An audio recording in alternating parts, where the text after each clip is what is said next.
சிவபெருமான் தினமும் கைலாயத்திலிருந்து பூமிக்கு சென்று உலகில் உள்ள அனைத்து உயிர்களுக்கும் படியளக்கும் உணவு அளிக்கும் பணியை செய்து வந்தார்.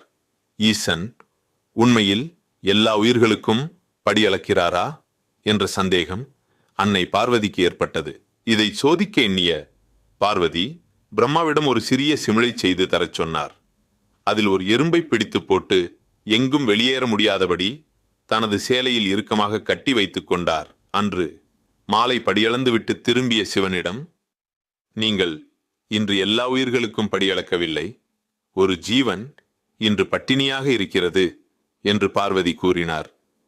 பார்வதி தன்னிடம் இருந்த அந்த சிமிழை திறந்து பார்த்தபோது உள்ளே இருந்த எறும்பு ஒரு தினை அரிசியை கவ்விக்கொண்டு சுற்றி கொண்டிருந்தது.